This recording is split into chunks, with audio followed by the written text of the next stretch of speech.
Worldwide Media, a division of CPR Media Network, coming to you live right across the planet. Check out our website at www.cprworldwidemedia.com and our Facebook page at facebook.com/CPR Worldwide Media. This is CPR Media Network, coming to you live from the USA.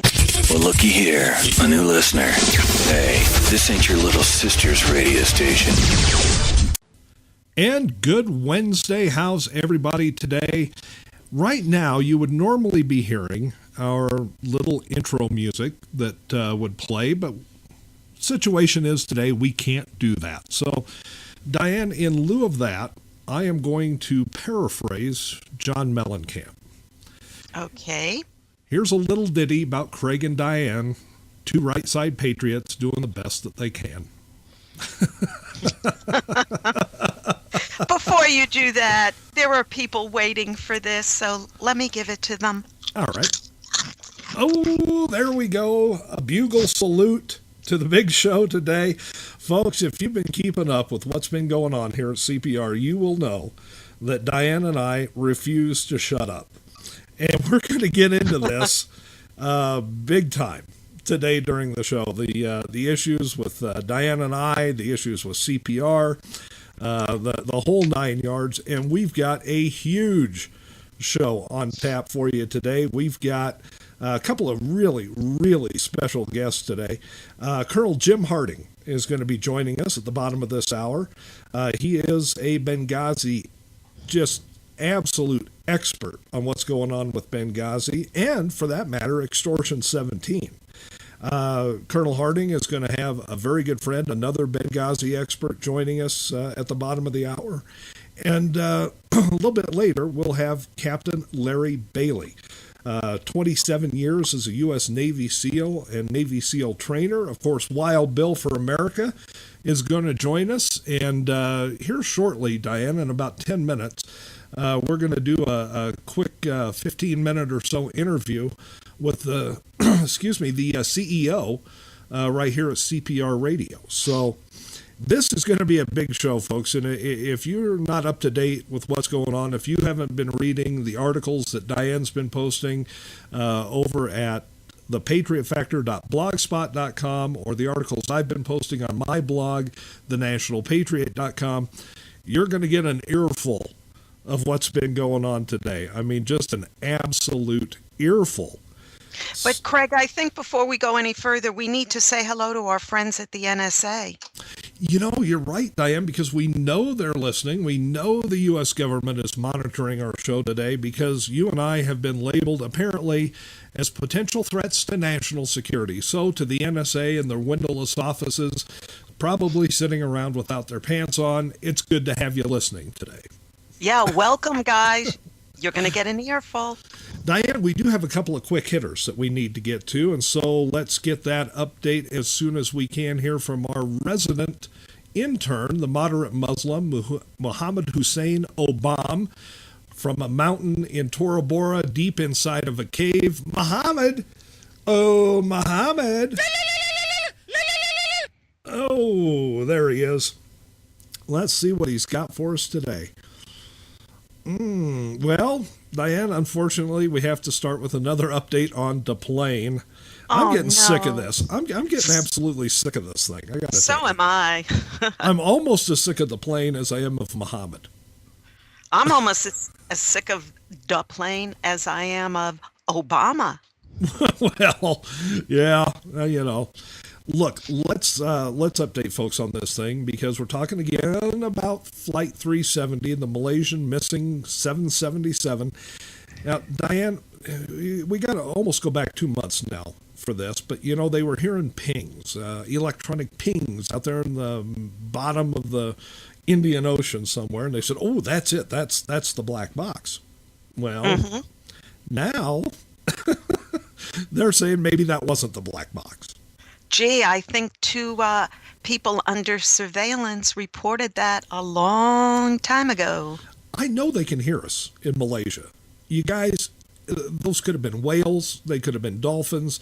It could have been somebody's fish finder that fell overboard for all we know. Exactly. Exactly. Why didn't you look at the 600 air bases within the area or just over land, or better yet, call up your buddies in Pakistan or Iran? They'll tell you where the plane is. That's kind of what I'm thinking. But now the Malaysian people, the folks that are searching for this thing, came out yesterday, said, you know what, we're now kind of thinking those electronic pings weren't the black boxes at all. So now not only do they have no idea where to search, other than on land, as Diane said, they're right back to ground zero on this thing. They don't know what to do. They don't know what to do because they're just looking in the wrong place. They've been looking in the wrong place since day one. We're going to find the plane when it's retrofitted and hitting a couple of buildings in Tel Aviv. That's when they'll know where the plane is. See, that's kind of what I'm thinking too, and that would not surprise me. It would certainly be a horrible thing, but that's kind of what I'm thinking. Now, on the upside, Diane, scientists they do think now that they have found Christopher Columbus's Santa Maria, and it only took them 542 years to identify it. So, can you imagine how long it's going to take them to find the plane? You know, I've got a feeling you and I will be long gone if this keeps up. But I'm getting sick of the plane updates. I really am. Yeah, we got to tell Mohammed, he's really got to lay low on the plane. Well, and speaking of things that fly, apparently we may not be. And I'm talking about the trips up to the International Space Station. Diane, this is starting to look a little bleak. Very, very bleak, as the Russians have now decided to get back at us for the ridiculous sanctions against their few wealthy people. They're going to stop flying us to the space station or anywhere involved in outer space. And what people don't realize, and this is very serious, folks, he who controls space controls the Earth. We used to be in the forefront of the space race, as they used to call it.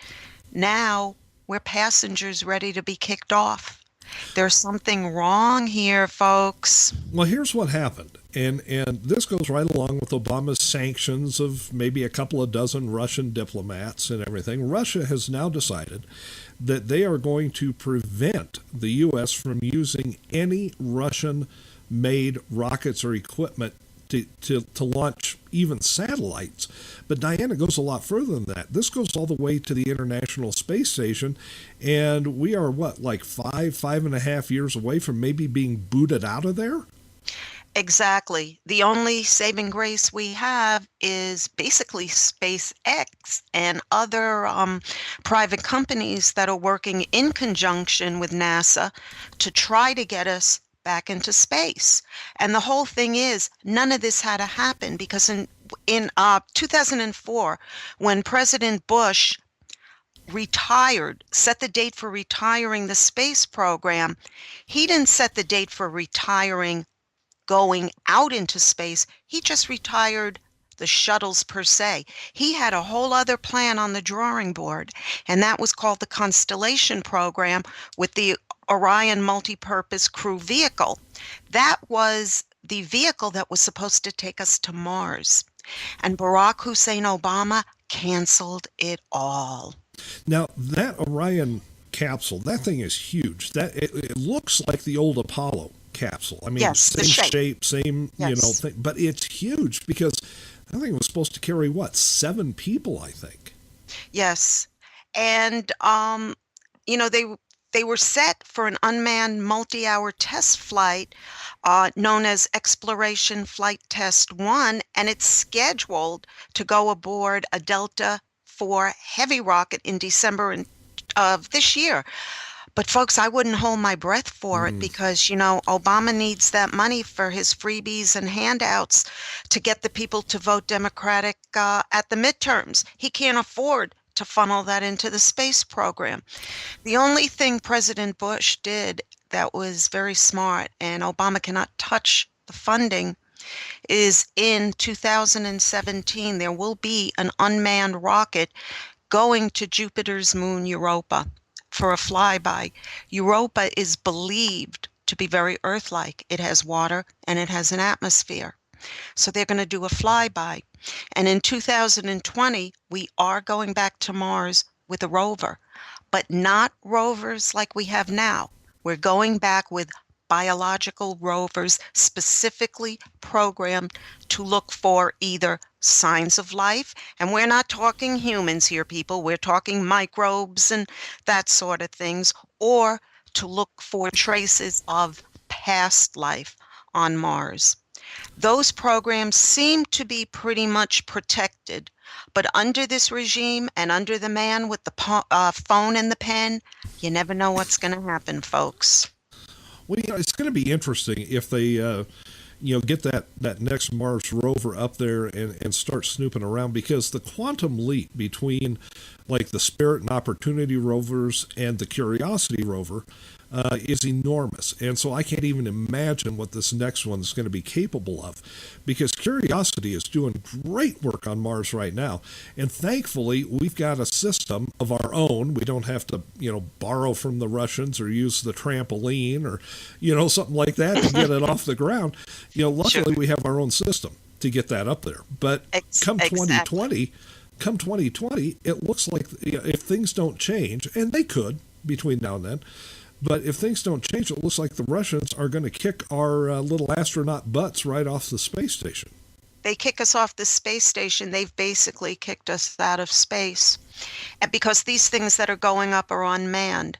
The whole point of space exploration, yes, it was unmanned, but the main point of it was to send man out into the unknown, to explore, to learn. The Challenger astronauts, that was their mission. They were explorers. All the men that walked on the moon, they were explorers. And this president has taken away man's right, our American right, to explore. The space program was part of American exceptionality, and he's taken that away from us. Well, And he's maybe let not. other nations control space. Maybe not. If we can turn around the Senate in 14 and we can take back that White House in 2016, I guarantee you funding will be put back for programs. Well, and until then, we're kind of counting on the private industries like SpaceX and Virgin Yes. to get our people into space. Yes. And And it looks don't- like they're getting closer to that too. They are, because don't think they're going it alone, folks. They are working in conjunction with NASA. It's not the private industry alone. They are working in conjunction with NASA, and that does help. That does help. And the reason I can say these things, I have somebody in my immediate family that's part of the space program. You got an insider. I have an insider, and we're going to get back there, guys. NASA and our crews on the ground and our astronauts still in training, we're not going to sit back and take it. We're going to get back out there. It's just a matter of when. I did an article in the National Patriot. Gosh, it must have been at least a year ago now, where I suggested that we use the private groups to actually send our Democrats from Congress to Mars. Because You're going to pollute what little is left of the Martian atmosphere. You're going to pollute it. well, you say that like it's a problem. I'm just saying they could have the whole planet to themselves. They could run it like a socialist planet. They could tax whatever little Martians they could find. The whole 9 yards. They could have their Obamacare. Just send it all to Mars. That's kind of my I'd like to send them all into the sun and let them all turn into crispy critters. I just thought it'd be more fun on Mars, But I mean, look at it. I mean, they've got nothing but non-fossil fuel vehicles up there. They'd True. love that, wouldn't they? I mean, They'd love it, but think of all the money they'd have to take from Earth to build life support domes, because folks, the atmosphere is a little too thin for men to survive up there. So I kind of like my idea, put them all in one big ship and send them into the sun. there you go. Hot air going to Hotstar. I'm all for it.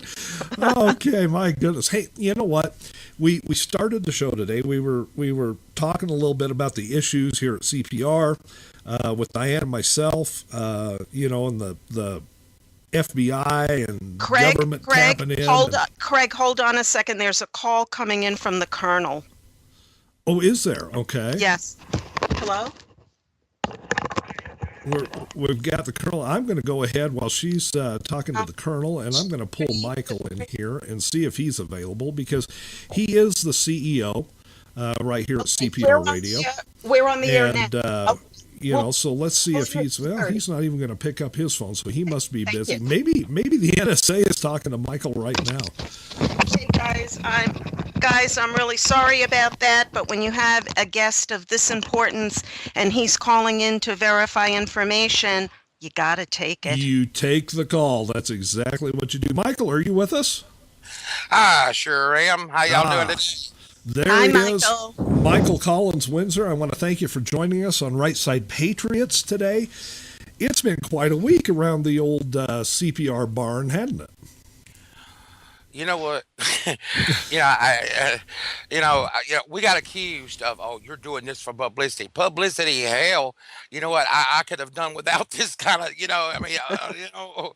I've got better things to do. How about yourself? Oh, Absolutely. Man. We've been dealing. Three of us have been through hell this week. I mean, literal hell this week. We've been dealing with this almost nonstop, folks, and it's been interesting. Now, if you've been tuning in to CPR, you've been hearing a little, it's about a 20-minute interview that Diane and I did with Michael over the weekend.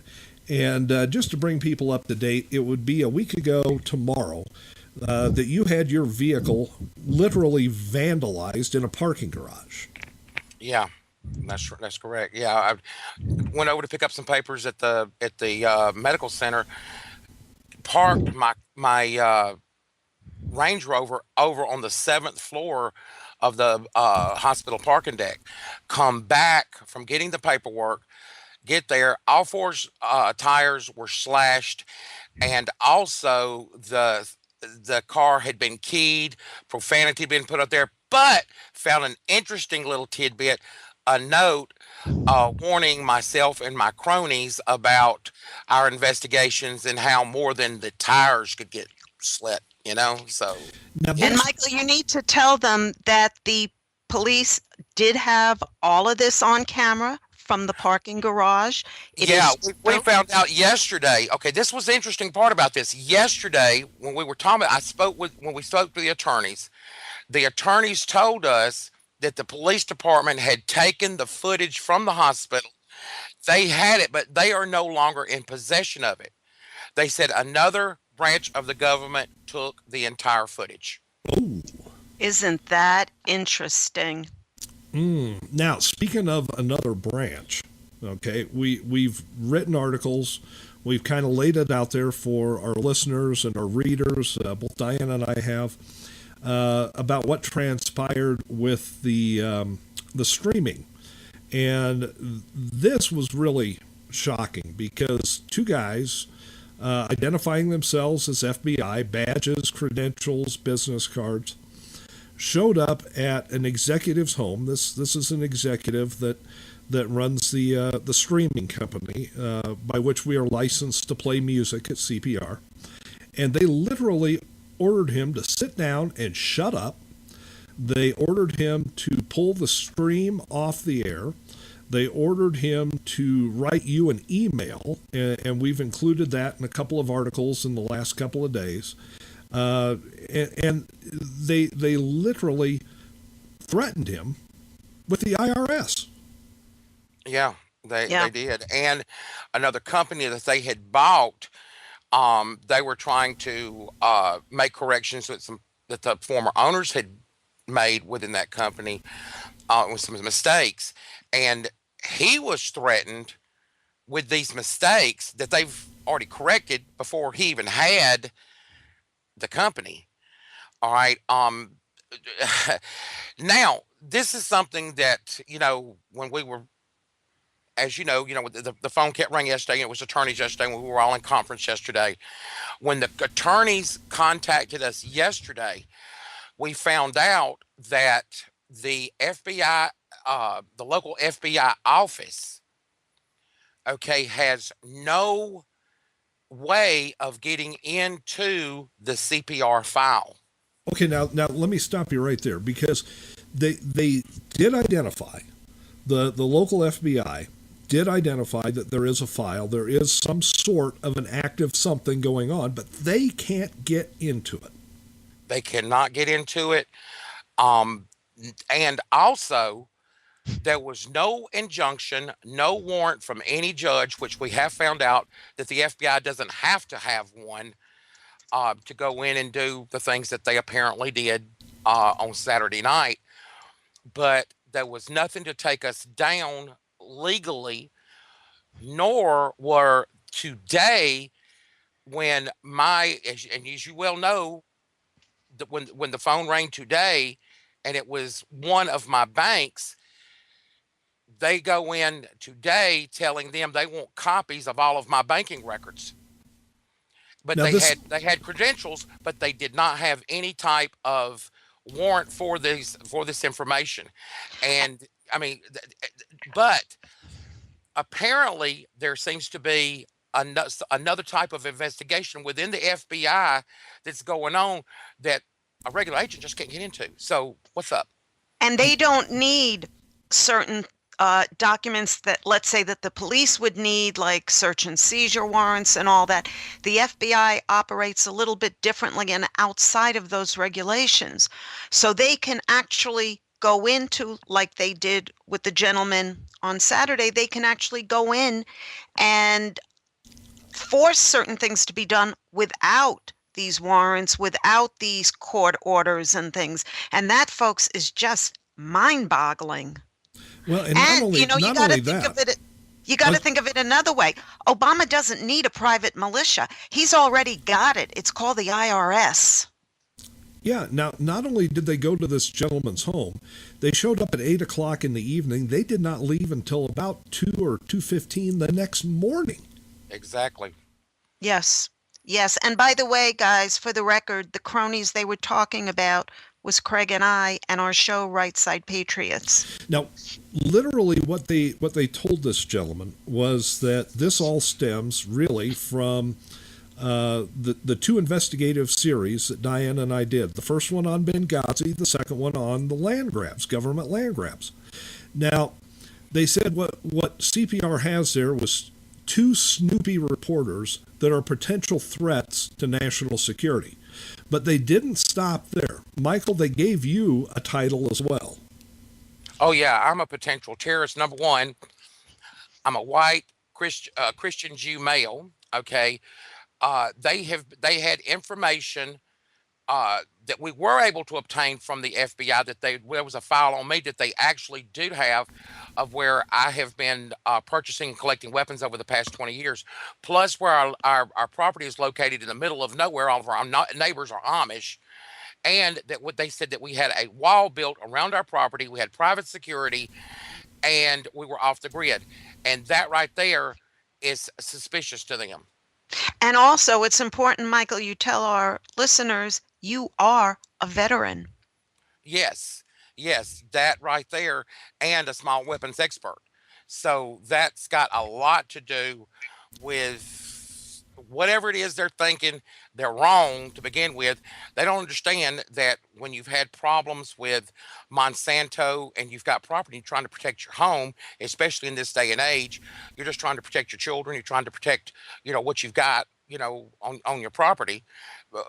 We have nothing to hide. If you want to come see, come see. I'll let you take a look around. There ain't nothing for you to look at. I mean, we do. There are some collections that we have that tend to do with art, but that is the main reason why we do have a wall around our house in order to be able. But a lot of people have walls around their houses. A lot Exactly. of people do, but they don't make you a terrorist.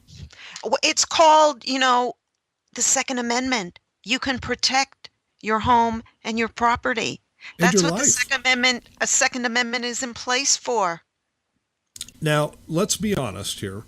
you did make some disparaging remarks about the Obamas. Okay. All right. Now, you know what?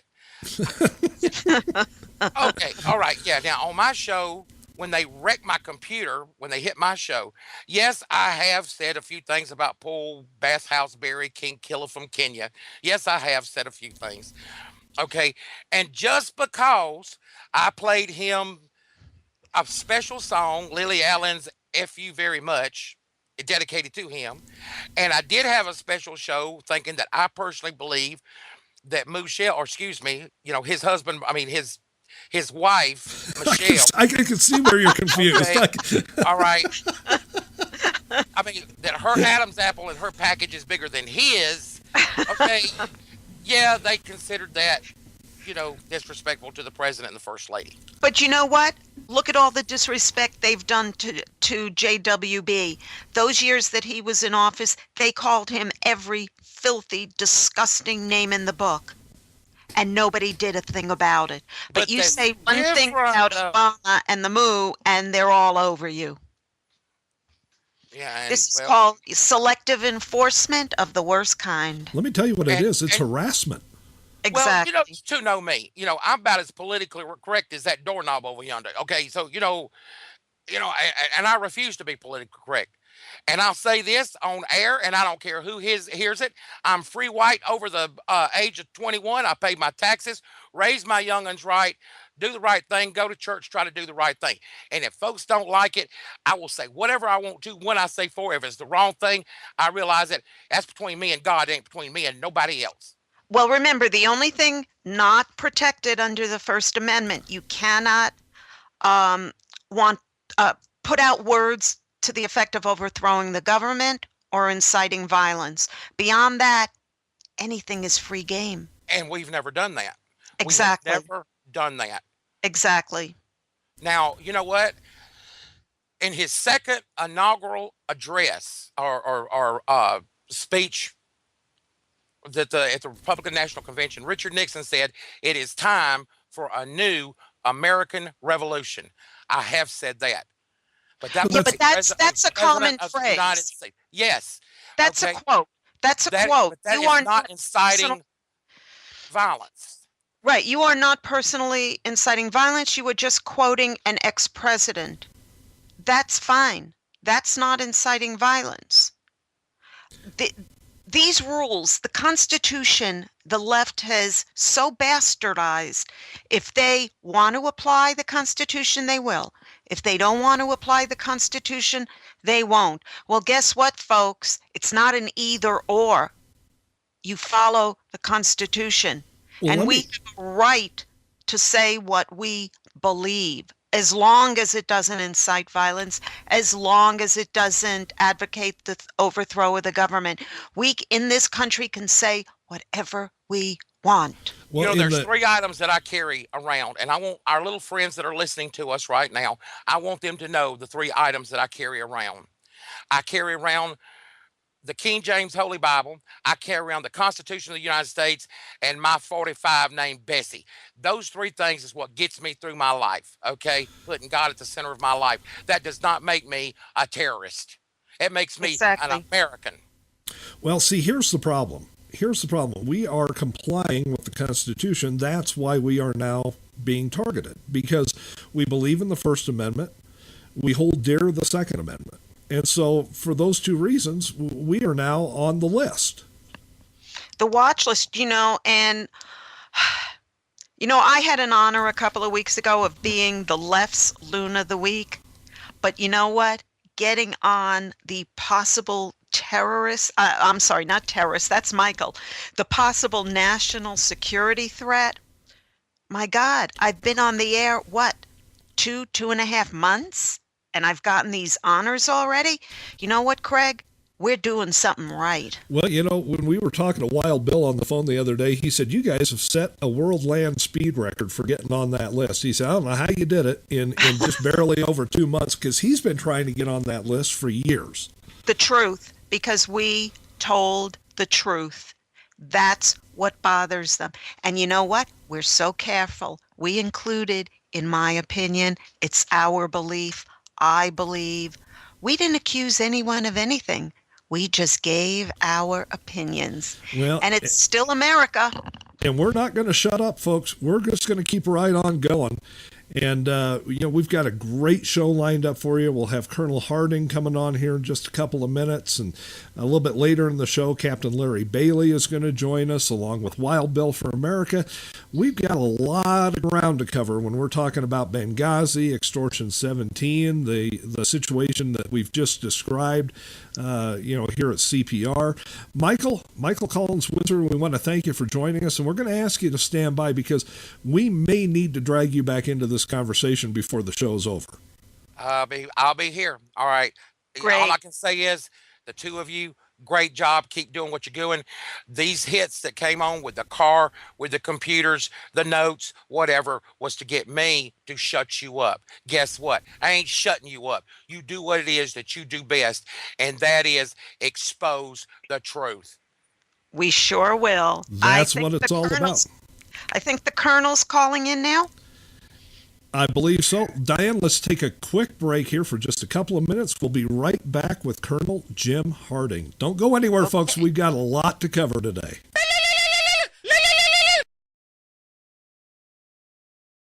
Citigold is an account from a global bank with over 200 years' experience, offering international banking expertise across over 100 markets.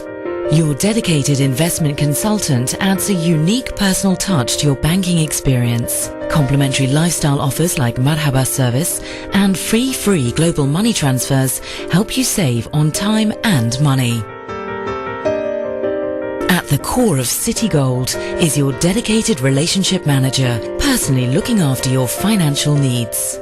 Be it lifestyle privileges like golf, lounge access across the Middle East, or worldwide privileges, Citigold provides you with a rewarding experience.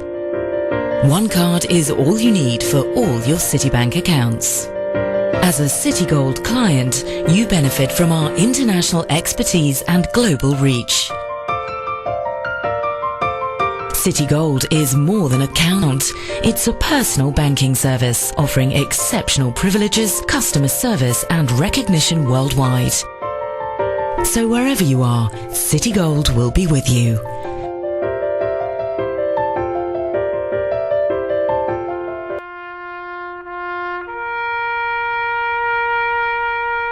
Read something recently worth thinking about.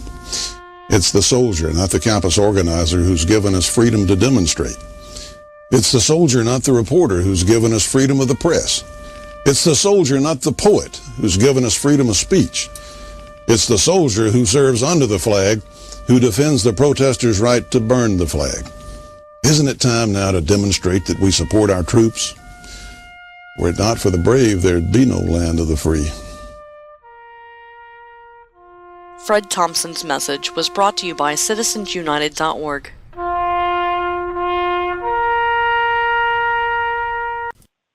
And we're back on Right Side Patriots. Craig Andreessen from the National Patriot, Diane Sori from the Patriot Factor, and we are joined right now by a very special guest this afternoon, Colonel Jim Harding. Colonel, welcome to Right Side Patriots. It's great to have you on the show. I'm glad to be here for the greatest country in the world, the United States of America, a very well-known Christian nation throughout the world. Well, and before we delve into the whole Benghazi thing and everything else, Diane, I want our listeners to know just who Colonel Harding is. We did a little investigation of our own on Colonel Harding yesterday, and yes, we did. The Colonel is number 19. Number 19. Now, here's what that means. Of all the people who have served in the U.S. military, of all of them, the 19th most decorated member of the U.S. military is Colonel Jim Harding. That is an outstanding colonel. Absolutely. And I, for one, want to thank you for your service to our country. Well, my pleasure to do that. Actually, that number moved to number 24 because that list was a number that they're working on all the time.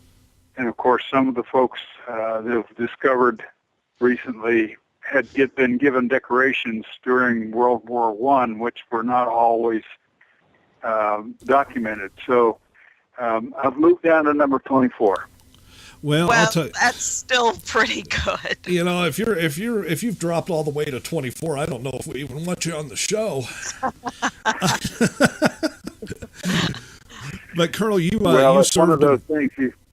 You be in the right place at the right time and don't get killed. Well, look, you served in Vietnam. You're U.S. Air Force. Your long and storied career.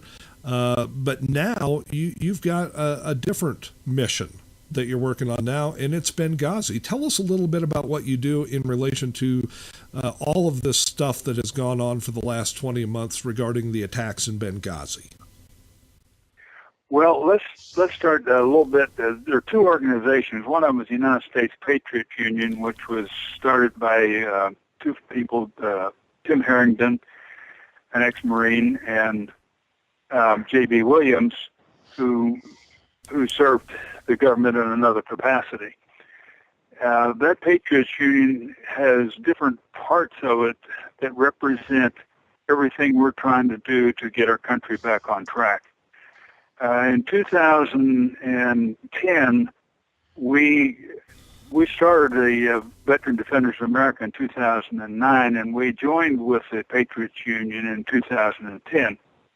Veteran Defenders of America has a job of trying to organize the 26 million veterans in the United States to be able to protect themselves, their families, and their friends and neighbors against any attack, whether it be man-made or natural disaster. The Patriots Union, on the other hand, has gotten into such things as the North American Law Center to try to develop ways to combat what the people are trying to do to destroy our government and our country.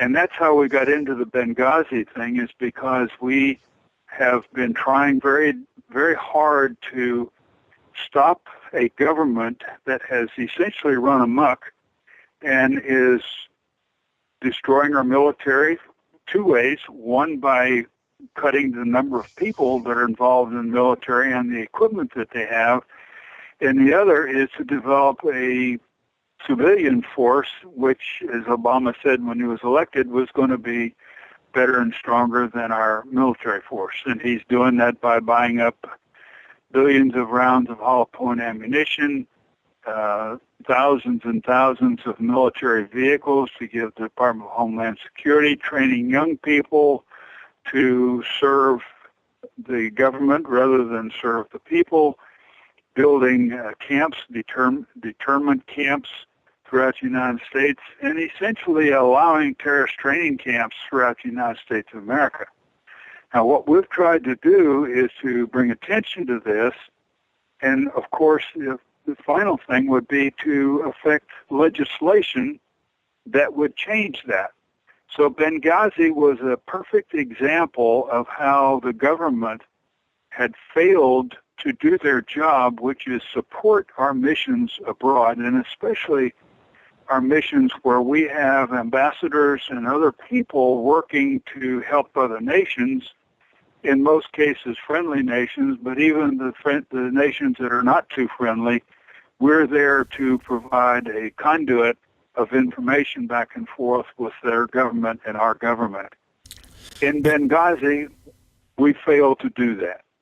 Now, you've read the series that Diana and I wrote on Benghazi, the series that we talked about here on the show, the series that apparently has raised the ire by getting under the skin of the current administration.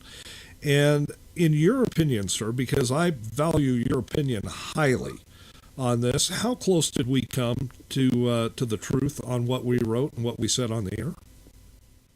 I think you're very close to the truth, and it's not by saying something wrong. It's just simply that obviously you don't have all the facts. We don't have all the facts in Veteran Defenders and Patriots Union and North American Law Center, but we're doing the best we can with what we have. The idea, I think, is bringing this to light. Now, can we make a change? I don't know. because we have to remember that we do not control the legal system of the United States government. That has been pretty hijacked.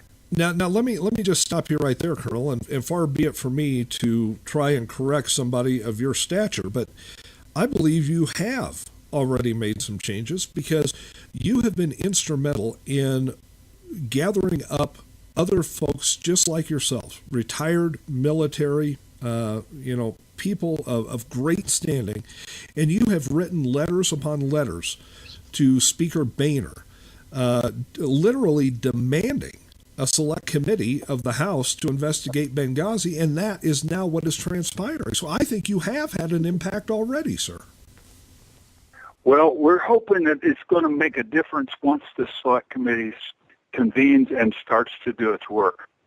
Now, whether they will or not, it's a problem we're going to have to deal with, and that is there are people on both sides of the aisle, Republican, Democrat, that have a vested interest in continuing to go like we're going right now rather than make changes. Exactly. Let me ask you a question along those lines. In our report, Craig and I both gave our opinion, our belief alone, that John Boehner is complicit not in the Benghazi happenings, but is complicit in the cover-up of Benghazi. And that's why he's been stonewalling this panel from ever being formed. He made statements a couple of days ago that they're still not going to find anything. Do you also believe that he has a hand in the cover-up? Oh, there's no question in my mind that the hierarchy of both the parties, Republican and Democrat, have a hand in it. Great, that's what we thought. That they stand to advance, maybe not financially, but is power-wise, which in the long run would be a financial advancement. They don't want to see us get everything straightened out, I don't think. It doesn't seem like it to me. No, it doesn't. And people keep, seeing John Boehner as the little crying wimp all over the TV and things. But he's not. He's a very shrewd politician. He wouldn't be in the position of power that he's in now if he was that crying wimp that he tries to portray himself to be. He's been golfing a little too much with Obama and a little too buddy-buddy with him. That's true. That's true. And we see that all the time.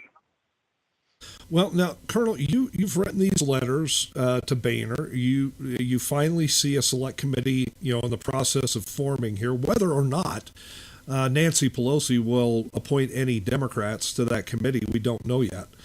But if you had the opportunity to sit down with Trey Gowdy at this point, before the committee begins, what are the questions that you want to hear the answers to the most? Obviously, the answers we need are, first of all, where was the president while this was going on? Was he upstairs in his bedroom? Was he available? Was he paying attention to what was going on? Or did he purposely go away so he could continue, as he has in the past, say, well, I didn't know this was happening. I didn't know this. I didn't know they needed me. This is apparently his mode of operation. Whether it's the IRS, Fast and Furious, Benghazi, Extortion 17, where is, I don't know anything.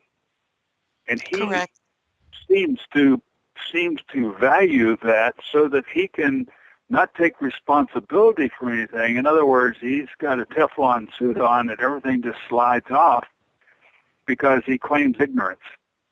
And of course, to me, that's unforgivable. Commander-in-Chief should never be ignorant of anything that goes on. If he doesn't know what's going on, then it's a tremendous dereliction of duty. And in this particular, it's also treason. I don't believe he doesn't know what's going on. I think they're all covering for him. And I went so far as to say in our piece that it is our belief that he is behind Benghazi itself, that Christopher Stevens was a targeted kill to keep him silent. Remember when Benghazi first happened, the media was trying to say, oh, this was all Stevens's fault. What was he doing there? And all sorts of other things against Stevens. And then all of a sudden, it stopped. because we believe that Christopher Stevens found out about Obama's gun running and was going to expose him. Hence, he had to be silenced, and that the other three were collateral damage. Obama knows, in my opinion, I believe in Craig's opinion also, that Obama orchestrated this. He didn't carry it out himself, of course not, but he hired people. This was a setup job right from the beginning.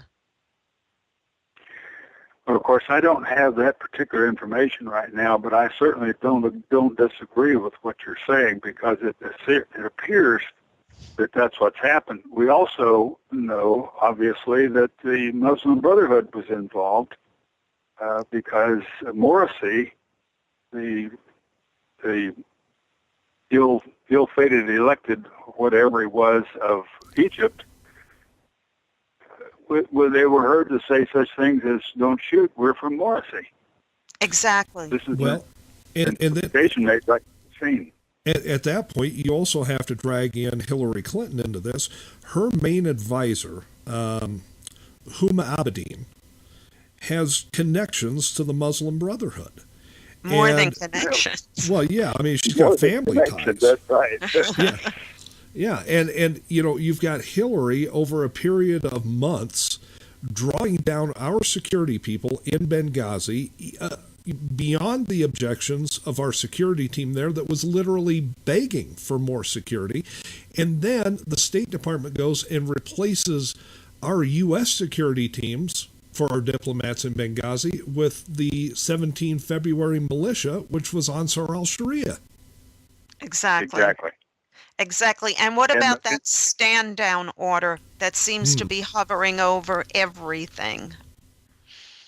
There's no question that no force can go from one country to another without a cross-border authority from the President of the United States, and he's the only person that can give that. So therefore, if that cross-border authority was not given, they would not ever be able to do anything. And there were forces available within reach. There were armed drones that were capable of being overhead. There were F-16s that were capable of getting there before it was over. There was in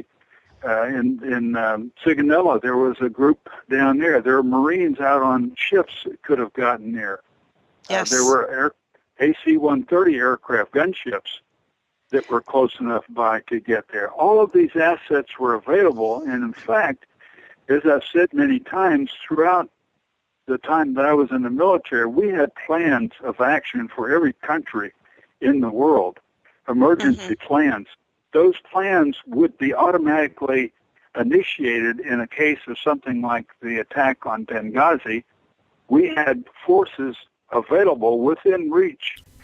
Those forces would have been automatically deployed had there not been an order to stand them down. We just do that automatically. The only time that we have ever failed to do something like that is when the President has stepped in and said, no, we don't want to do that for whatever reason. We've always got those plans available. That's the job of the planners in the military, is to be ready for every emergency. Well, here's something very interesting, and this has bothered Craig and I from the beginning. If you remember, they kept saying, the generals and all of the hierarchy that kept testifying, they said we wanted to go. And the bottom line was, we were told there wasn't enough time. Well, how did they know while an attack was going on that there wasn't going to be enough time to respond? How they knew is because they knew when that attack was going to end. They knew. Well, that's a fact, Diane. That's a very good fact. And to add further to that, if you remember, at the time, the Secretary of Defense said, we don't want to send people into a situation until we know what the situation is. And that was an absolute cop-out, because it doesn't make any difference. How many times have we sent people into battle not knowing how the battle is going to turn out? We don't know that ahead of time. We've got guys and gals now that are ready to go at a moment's notice wherever in the world they're told to go, and they don't even think twice about it. How many times have we sent our SEAL teams or Marine Recon or Special Forces or those folks into some kind of areas? When we started Desert Storm, we had some guys on top of a building directing strikes with a cell phone in the middle of Baghdad. Well, now, so to say that we don't know what's going to happen, so we can't get in there is an absolute idiot statement. You bring up a great point here, Colonel Harding. We had men on top of a building in Baghdad directing airstrikes. In Benghazi, we had two former U.S. Navy SEALs. We had Glenn Doherty and Tyrone Wood on top of the CIA annex, painting the enemy positions where they were firing RPGs and mortars, painting them with lasers in the hopes that help was on its way. And that's where we fell down, because you just mentioned the word that help was on the way, because it always has been. We have never left our people behind. That is just not something the United States military does. If you do that, you have committed treason, because you've in essence supported the enemy in a time of war, of combat. We may not have declared a war, but they declared a war when they attacked. Well, that means that we are now, whether you want to or not, you're now at war. Once you attack an embassy or some part of an embassy, which these people were, you've now started a war of your own. And we are beholden to those people that we've put in the military to support them in any way we can. And when you don't, it is a treasonous act not to do that. Exactly. And both Clinton and Obama share that treasonous act. Well, exactly. And let me take that just a step further, too, because you brought up a word that Diane and I have used numerous times, not only on the show here at Right Side Patriots, but also in the articles and the op-eds that we write, and that is treason. We also have the situation here where Obama armed the rebels, the quote-unquote rebels in Al-Qaeda rebels. These people were Al-Qaeda. We were at war with Al-Qaeda in Afghanistan at the time and still are to this day. Then we believe he was trying to transfer weapons from the Al-Qaeda-backed rebels in Libya to Al-Qaeda-backed rebels in Syria. Is that not as well arming our enemy in a time of war in an act of treason? It certainly is. And if you go even further than that, and you think about the fact that when we armed those people, helped arm those people, and supported them in overthrowing Gaddafi and the leader of Egypt, I can't think of his name right now. Morsi. Oh, no, Mubarak. Oh, Mubarak, yes. Mubarak and Gaddafi were strong men. They were obviously not the greatest people in the world, but they were able to control the Muslim Brotherhood. Yes. By arming people against them, we were in essence committing an act of international treason, because we were allowing people to overthrow sovereign governments by our addition, our help to them, giving them F-16s and tanks, for instance. That is just unbelievable. And then, of course, secretly given over $8 billion to the Muslim Brotherhood following the time when the Egyptian military threw the Muslim Brotherhood out of office. Exactly. And of course, the great part of that is we trained those Egyptian military people. And sure, they're Muslims, but the fact that they believed in a sovereign government that they had under Mubarak, they were willing to fight for it, and that's why they were able to overthrow the Muslim Brotherhood. You got to remember that this Islamic groups that are out there, whether it be Al Qaeda or Ansar al-Sharia or whatever these groups are, they don't have a central leader that's telling them what to do. The closest thing to that was Osama bin Laden, and that wasn't even a complete leadership capability there. But these folks are fighting different places. They actually fight against each other. There are more Muslims killed by Muslims than there are by anybody else. And so you see what we're doing, and we arm one side against another.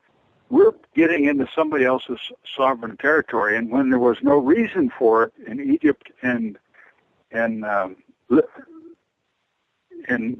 Gaddafi, you can see why it made such a horrible example for the rest of the world to see us doing something like that. We're in essence creating a war situation. But this is what happens when you have a man sitting in the White House who sides with the enemies instead of siding with his supposed country. This man, my belief, Craig's belief, and countless others' beliefs, this man is a traitor to this country. What I don't understand is the military knows he's a traitor. Why hasn't somebody called for his arrest? Are they all so afraid of the race card being used against them? Is that what it is? I mean, people talk about Obama's going to declare martial law. I keep saying, no, no, no, our military will never take up arms against American citizens. And I really believe that with all my heart. But why can't one high-ranking person in the military call for this man's arrest? Well, they can't do it while they're in uniform. And if one thing to keep in mind is essentially every time somebody goes against the Obama administration, they are somehow gotten rid of. Whether it's digging up something about what an officer, a general officer, did in his spare time, whether it was committing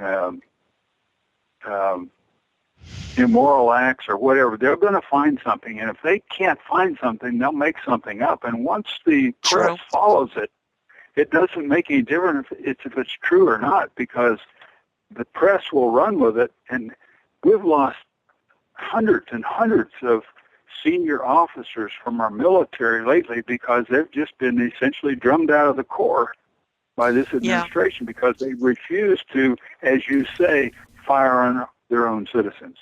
If we're going to get to the bottom of this, if we're going to get to the bottom of this, Colonel, how do we do this? I mean, who needs to be subpoenaed? Who needs to be forced to tell the truth to Trey Gowdy and this select committee? How do we go about getting to the bottom of this?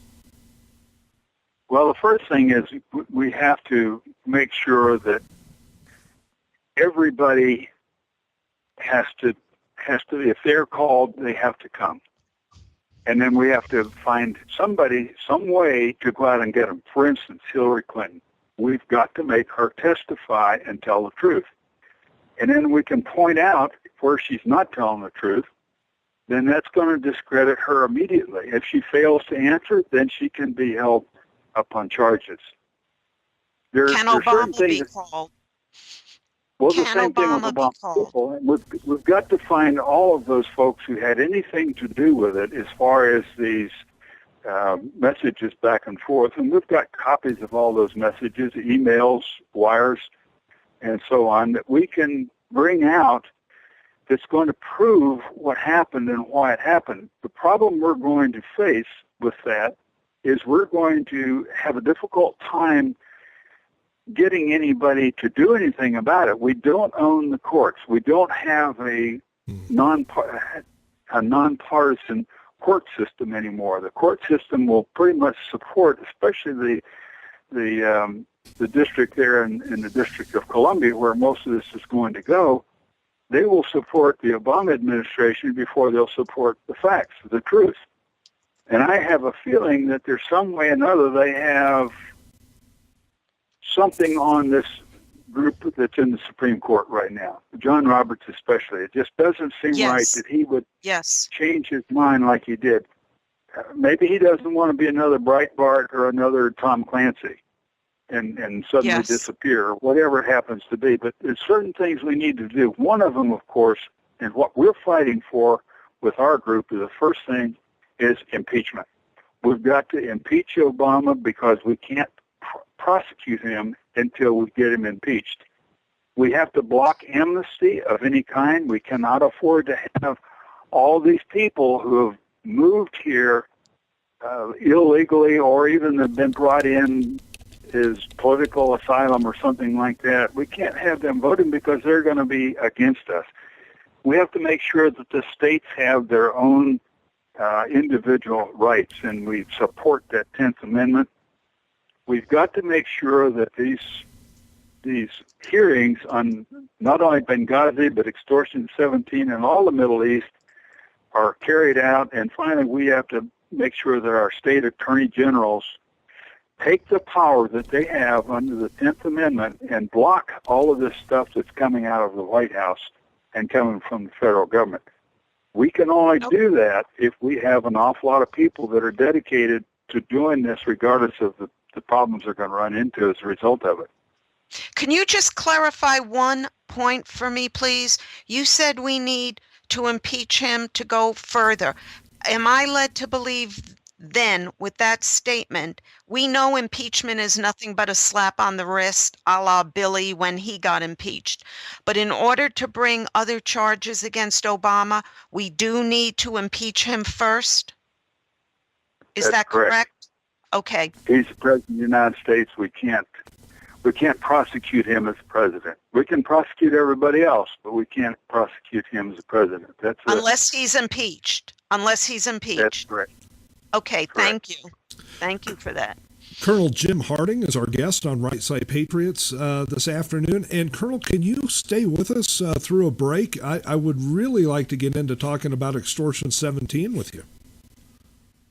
I sure can. And as we go in, we need to have people know that if they want to be a part of these organizations, the United States Patriots Union or Veteran Defenders, we have websites for both of them. One of them is, of course, patriotsunion.org, and the other one is veterandefenders.org. And they can get an awful lot of information by going to those websites and checking out what we have there. Fantastic. We're going to be back in just a couple of minutes with Colonel Jim Harding, our guest on Right Side Patriots. Folks, we're just getting started today, so don't go anywhere. Stay with us, and we'll be back in about 2 minutes. Why do cities shine so bright? It's the glow of opportunities, of ideas bouncing off one another, of countless people, every one of us, striving to succeed. Right now, in cities everywhere, ideas are being born. New thinking that will put us in awe of what people are capable of. That's what lights cities up. And helping people and their ideas to burn even brighter, so that communities, businesses, and you and I can grow. What if a bank made that its job? For more than 200 years, Citi's job has been to help empower people and business.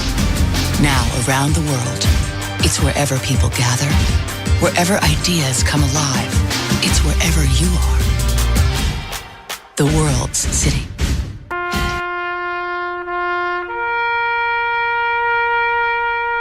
Read something recently worth thinking about. It's the soldier, not the campus organizer, who's given us freedom to demonstrate. It's the soldier, not the reporter, who's given us freedom of the press. It's the soldier, not the poet, who's given us freedom of speech. It's the soldier who serves under the flag, who defends the protesters' right to burn the flag.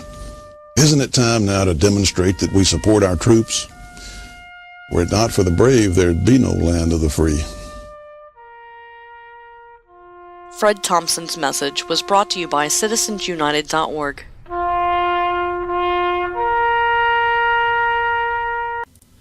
And we're back on Right Side Patriots. Craig Andreessen from the National Patriot, along with Diane Sorey from the Patriot Factor, and our very special guest today, Colonel Jim Harding. And I believe we are now also being joined by Captain Larry Bailey. Captain, is this you? No. Oh, is this Jim Harrington? No. This is Dwayne. Dwayne, okay. What can we do for you today? Well, I just got emails here that says that the DHS has got a hands-off list of those that they are not supposed to mess with. You know, assembling a terrorist hands-off list that permitted individuals with terrorist ties unfettered entrance into the United States. Number one. And number two, if this president is illegally in office, as birth certificate doesn't work, the Social Security doesn't work, why cannot we arrest him as a usurper rather than, impeach him? Because that way none of his laws would be real. They wouldn't mean a thing, because he's not our president. He's an illegal usurper into the office and should be arrested. Now, that's the two things I wanted to bring up real quick. Well, Dwayne, thank you for your question. Colonel Harding, you want to take that? Well, I will have to agree with him 100%. Where are you? We do have a hands-off list of people Okay, hold on. Craig, I'm sorry I have to interrupt you. Bill is on. Call him into the conversation. I've already done that, Diane. Thank you. Thanks. Go ahead, Colonel.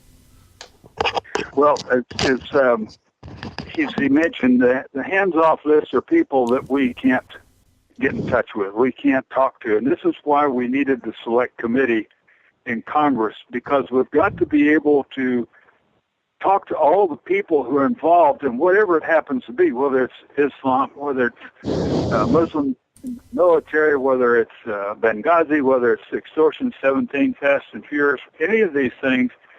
If we're not allowed to talk to certain people within the IRS, for instance, or Homeland Security or whatever, the Congress, in the Constitution, is set up as an organization that is a check and balance on the other two parts of our country.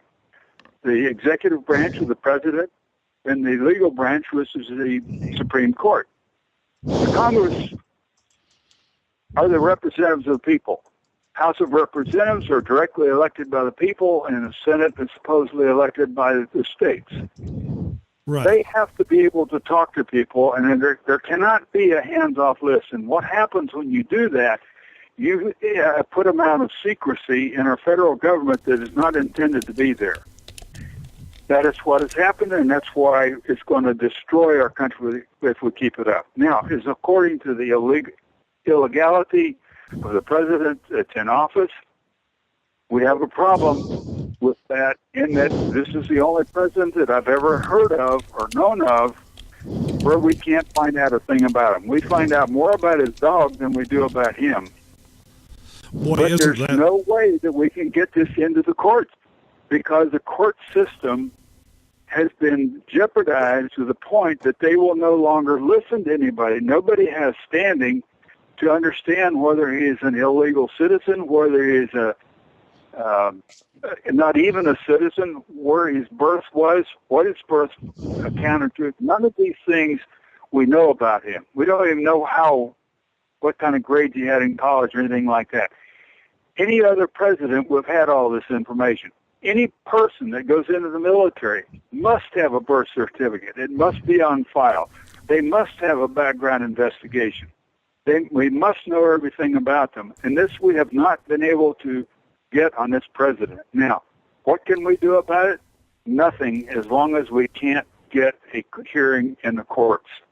And that's the problem we face right now. We cannot get a hearing in the courts. So we have to go about the system in other ways, any way that we can. Well, we are now joined by a great friend of the show, Wild Bill for America, Bill Finley. Bill, I want you to meet Colonel Jim Harding. Colonel, it's good to finally talk to you, sir. I've been following your record, and I was just on Veteran Defenders for America. It's a very impressive site, and I think I'm going to be joining you guys. Well, great. We hope you do, because we're trying to get an awful lot done with a few people, and I think the more we can get involved in it, the more power we're going to be. We've got to somehow organize the people, and the best people organized, of course, are the veterans. We've got a lot of them, 26 million. If we can just get a tenth of those people together, just think what a force that would be for all thinking along the same line. So that's why we did that, and I think it's going to be an organization, if we can continue to work with it, work with the United States Patriot Union and the North American Law Center, we can make a difference in what goes on in our country. Now, we want to get into Extortion 17, and this is, we were talking about our Navy SEALs just a little bit ago here on Right Side Patriots. This is an absolutely horrendous situation that involves SEAL Team 6, the SEALs that supposedly went in and took out bin Laden. And, the whole setup of this smells from the ground up to me. Colonel, bring us up to date a little bit with where things stand right now with Extortion 17. Well, let's go into a little bit of history. We have always had some special groups within our military that we tasked to do things that we didn't think we could do with a frontal invasion. For instance, in Vietnam, we had some folks that we would take up into North Vietnam or Laos or someplace like that, and we would leave them off and then pick them up a month or so later, and they would bring us back intelligence information. These are things that we couldn't do with a regular force because we have agreements with different nations. We can't do that. The same thing has continued to happen as we had our embassy attacked in Iran, and those people taken hostages. We just couldn't start a war there for some reason or other. Well, I'm not sure why. So we had to use some of our very, very special people, and we, in essence, at that point, joined together the Special Forces and Navy SEALs or UDT or whatever you want to call them. They changed over time, the Marine Recon and some of these other groups to form a very special group of special operations folks that are able to do things others can't. Now, to use them, we have to use them very quietly, because once it becomes known that they're out there operating, then they can no longer operate, because we have agreements with people on the other side who are, in essence, considered traitors to their country because they're helping another country against them. And if we out these folks, these Navy SEALs, then these contacts that they've had throughout the world, wherever they might be, are going to dry up because these people don't want to die. Right. So what we did is when we sent the Navy SEALs into Abbottabad or whatever that place is up there, supposedly to kill bin Laden, who, by the way, several years before had serious renal problems and was on dialysis. Anyhow, we went into that compound, and right after that happened, we started broadcasting to the world that the Navy SEAL Team 6 had done this.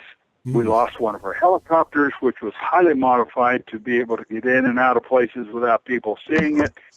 And as a result of that fiasco, we never saw Osama's body. We don't know that he's dead. We got no DNA, none of that stuff. And if there is something like that, why is it being kept secret? But at the same time, we then sent a CH-47, which is an old Army helicopter used for transporting materials. It is not modified for this kind of combat operation.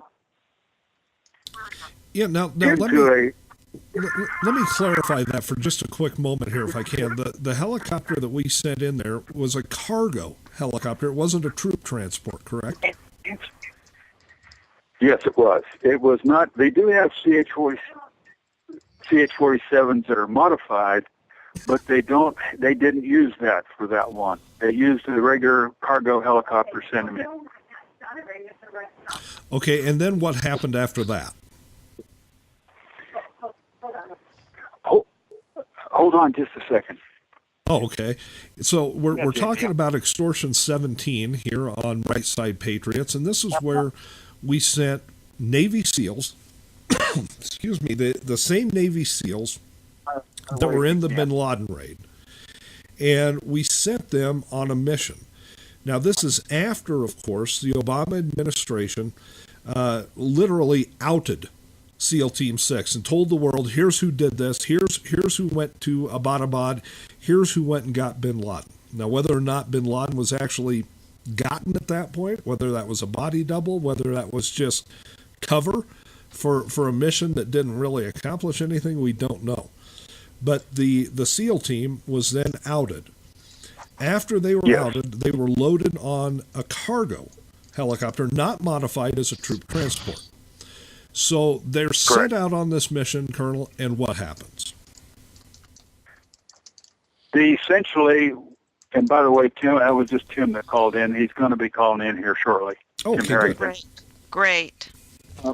Essentially what happened is there was a last-minute change of personnel on that helicopter. These are people, we did not control who the Afghanis put on different missions. They had people who were there for observers or whatever. And there was a last-minute change of personnel.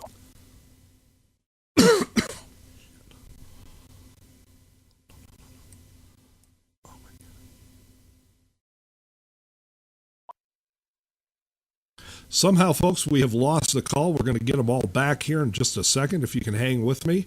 We're trying to ring everybody back right now. I'm back on. And we've got Diane back, and we're waiting here to see if we can get Bill back on and the Colonel. We might be under attack here. Well, that's possible. That is possible. So let's see if we can get the Colonel back. I don't have a way to bring him back. Hopefully he is going to call us back. And I believe we've got Wild Bill back on the line with us. Is that right, Bill?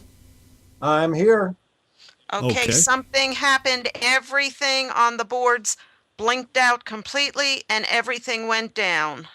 Well, and we're getting them back, so I'm hoping that Colonel Harding will call us back here in just a quick moment, and we can get him back on the line, and we can continue this conversation, because this Extortion 713 thing is absolutely a mess, and I think here's Colonel Harding. Is that you, sir?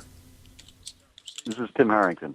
Oh, well, great. So now we've got Tim Harrington, and we're trying to get Colonel Harding back. We had something go wrong here. Folks, we've been under attack for the last several weeks on this show. We don't know what just happened there. And we want to thank our listeners for bearing with us. And now I believe we have Colonel Harding back on the line.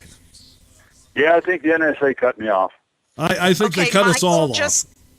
Michael just told me, he just messaged that Skype was hit, not the SAMs per se, but actually Skype itself was hit. Well, we've got everybody back on the line now. We've got Tim Harrington. He's a former United States Marine. We're glad to have him join the show with us. We've got Colonel Harding back with us. We've got Wild Bill for America, Diane, and myself. We're all back on the line right now. Can I ask whoever has their TV or radio on to please shut it off, because that's coming through the ear sets? I think we're good now, gentlemen and lady. Okay. And you see how I designate you out, Diane? Isn't that isn't that wonderful of me? So do you want to become Craigie? No. Let's not go there. We're talking about Extortion 17, an absolutely atrocious situation, and we had just gotten to the point where these Navy SEALs, SEAL Team 6, has been loaded on to the transport helicopter for some sort of a special mission. Now, Colonel Harding, take it from there, if you would, sir. Well, real quickly, because I want to get Tim in on what we're saying here. We know that at the last minute there was a change of personnel that was not allowed or sanctioned by the U.S. military. This was controlled by the Afghans. We did not always have control of who they carried on the helicopters on their missions. The mission was to supposedly help out in a firefight that was going on the ground. We actually had AC-130s that were watching this on their low light level TV and other sensors. So we got a pretty good idea of what was going on there. But it appears that these folks were sent, these SEAL Team 6 members were sent on a mission that they were not going to come back from. And that, to me, is indication that they did not want those folks around to talk about what had happened with the attack on the Abbottabad compound up in Pakistan, where Osama bin Laden was supposedly there.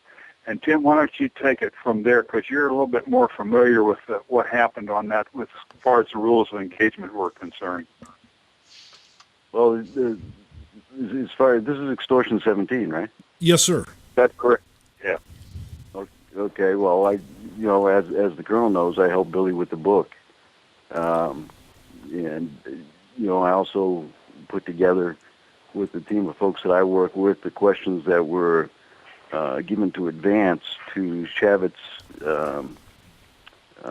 committee when they reviewed the mission of extortion 17. That was a complete farce. We did those questions on purpose because I had gone over the investigative report for months on what Colonel Colt had done and what the investigation was showing. Also, I come out of NAVAIR within the Marine Corps, so a lot of it didn't make sense at all. But as far as rules of engagement and what the Undersecretary for Special Operations had to say during the hearing, and especially after we sent the questions prior that the families wanted answered, they talked about trying to be able to sneak into the Hot LZ without the cover of the Apaches or the C-130, which makes no sense. Why the aircraft came in from the north rather than the south when they knew through reports from the Rangers that the packs that were supposedly escaping were escaping to the northwest. There was a lot of things during that period of time that did not make sense, to include the firing of the RPGs, whether they're RPG-2s or RPG-3s. You don't see anything in the report where the Apache pilots saw any kind of red trail, which would be apparent of an RPG. They didn't see an initial impact, especially with a rotor blade, with the RPMs of a rotor blade, where you would have the impact of TNT, which is the weapons explosive in the RPG. So you'd have a first explosion with the impact on the blades, and then you'd have probably a secondary explosion if there was ordnance, other things, and fuel on the aircraft. But they only reported seeing a flame or a ball of flames. Also, you got to remember on the impact, whoever the entities were who did the investigation on the ground. I've seen the pictures of the rotor heads. I don't know how they could determine that 10 feet of a rotor blade was missing for what they had to go by, especially in a composite blade. So there's a whole bunch of things that don't make sense at all. Now let me just try and clear a couple of things up here for our listeners who may not be as in tune with Extortion 17 as you gentlemen are. But what we're talking about here is a mission that looks for all the world to be a bogus mission, that there really was nothing, no firefight out there to send these people to. We're looking at what looks for all the world like a setup by evidence from the Apache pilots not being able to see any sort of telltale signs of an RPG either being launched or in flight or impacting this helicopter that was carrying so many members of SEAL Team 6. It also is beginning to look like the helicopter was destroyed by an onboard explosive device, not by a fired RPG. Now, for those people who don't know what a C-130 gunship is, it can rain hell on the enemy. I mean, literally rain hell on an enemy.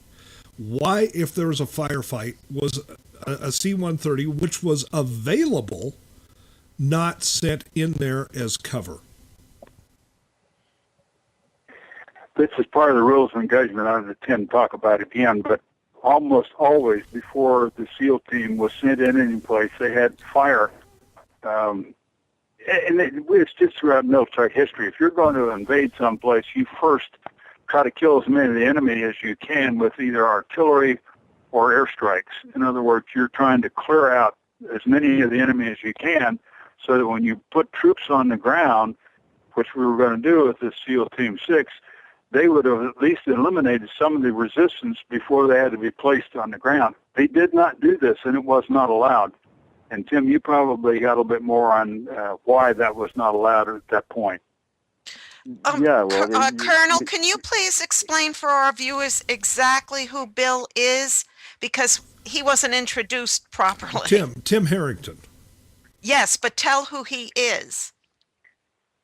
Jim Harrington is one of the co-founders of the United States Patriots Union. He is an ex-Marine, and he's been working very hard on helping some of our military folks who have gotten into problems because of being military people.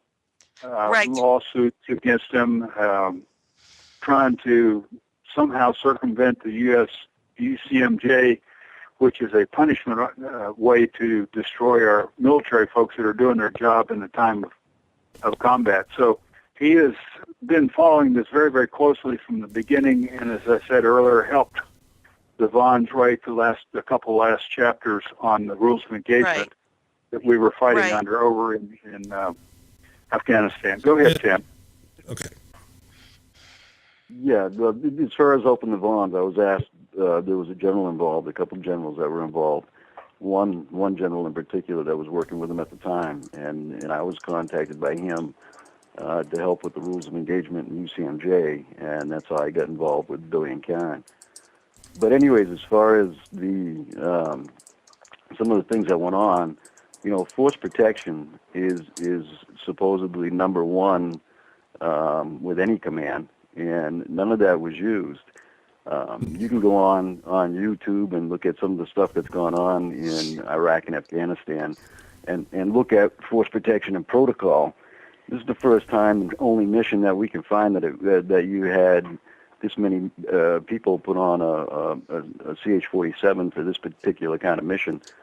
This aircraft, according to the testimony at the hearing, was stated that this aircraft had nothing different than the MH-47, which is made for these operations for the SEALs, or the F model, which is a complete lie. The avionics and the aircraft operate completely different than the 47D, which was actually decommissioned and in the 80s, and it's been revamped ever since as a workhorse for the Army.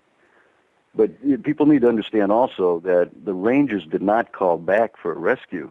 And the other thing people need to understand is out of both theaters, this is the single most loss of life in both theaters in one incident, and the single most loss of life in special operations history with the loss of these SEALs. It's just stunning. Nobody is talking about this. And as I said, when, he was also asked, was there any way that the OCG or ANA, which is Afghan National Army, and the OCG is like Special Operations. OCG answers directly to Hamid Karzai. And whether you know it or not, the United States, through policy, which is ROE, and the State Department, and Hamid Karzai had already come up with MOUs and agreements on force operations. And he was asked point blank, on purpose because of what we had written, was there any way for the Afghan National Army or anybody in the Afghan Army or OCG to know what was going on in this mission as this mission was put together, which was only done in 4.5 hours or so? Did they have access to this to be able to undermine it? And his answer was absolutely not. There was no way.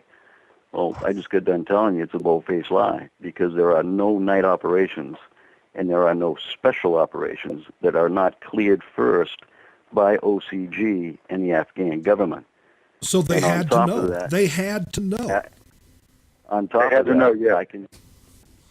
that, I can tell you from the investigation and the files that I have here of the investigation that the TAC Ops officer, as they put this stuff together with S2, and S2 is intelligence, S2 had already had a meeting with everybody on the mission, and they knew just how hot it was for this individual, the primary target, that they were supposed to be going after. which in fact the government knew at the time and intelligence knew at the time, was no longer even at at this place of residence or at this place. They knew that he was miles away in another town and actually killed him a month later. So the primary target they were supposedly being sent to capture or kill wasn't even there. And during the putting this mission together, the TAC Ops officer actually put the mission up on the TAC Ops computer. Wow. Which gives the TAC Ops, everybody, OCG and the ANA that are involved, complete access in real time as all this is being put together. Now, So I want to bring Wild Bill for America into this conversation. Bill, you've been listening to this, and you're former military. I mean, what questions do you have regarding this Extortion 17 that looks like a complete setup and cover-up? Well, I also have many years as a law enforcement officer, so I like to connect the dots. And Tim, what I wanted to ask you, in the previous segment, we were talking about the Muslim Brotherhood connection to Benghazi. Apparently, Morsi, the Muslim Brotherhood president, sent people to be part of the attack on the Benghazi embassy. Is there any evidence at all that the Muslim Brotherhood may have been involved in this Extortion 17 debacle? Bill, I haven't seen anything that would point to that. But what I can tell you is the infiltration of the Taliban, Al Qaeda, and other factions into the ANA and the OCG is well known. Afghanistan has turned into a major debacle. I think everybody realizes that. Between the ROE, coin, when coin was adapted coming out of Iraq and established into Afghanistan, people think rules of engagement, as you know, Bill and Colonel, are set in stone as rules to actually warfight with. They are not. They're an outline.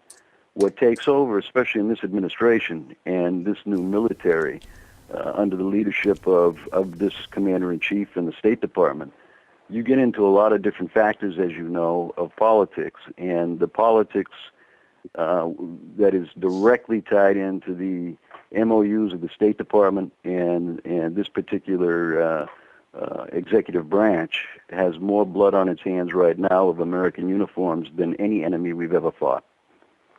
That's quite a MOU is Memorandum of Understanding. Okay. I have a question here, and it was posed to me by somebody who messaged me. Out of the SEALs that were killed on Extortion 17, how many were actually involved in the takedown or the supposed takedown of Osama bin Laden? Great question. That's not known, and that's not information they'll give anybody. That falls under national security. But we That's do what know I thought. we That's do what I know thought. this was SEAL Team 6, and we do know that there were some people. We don't know how many, right? But there were some members of that SEAL team that were directly involved in the bin Laden raid. It could have been, sir. I can't tell you for sure who was and who wasn't, because that information is just not shared. Wow. Folks, we're going to have to take another quick break, and we're going to ask this entire panel of great patriots to stay with us for the last segment of the show, because this is absolutely stunning and absolutely fascinating. Now, before we take the break, I just want to go through here. Tim Harrington, what was your rank? You're a former Marine, if there is no such thing as a former Marine. You're a Marine on standby, let's put it that way. What was your rank, sir? I was at the end of my career as a sergeant. Okay, and Wild Bill for America, your rank was? I was an E5 corpsman, same as sergeant. Yeah. So we've got a sergeant, an E5 corpsman, we've got a colonel, and then there's me and Diane, and our only special designation is possible threats to national security. And Snoopy reporters. And Snoopy reporters. Don't forget that. This is an absolutely fascinating show today, folks. Don't go anywhere. We'll be back in about 2 minutes. This is a station identification moment. You're listening to CPR Worldwide Media, a division of CPR Media Network, coming to you live right across the planet. Check out our website at www.cprworldwidemedia.com and our Facebook page at facebook.com/CPR Worldwide Media. This is CPR Media Network, coming to you live from the USA. Well, looky here, a new listener. Hey, this ain't your little sister's radio station.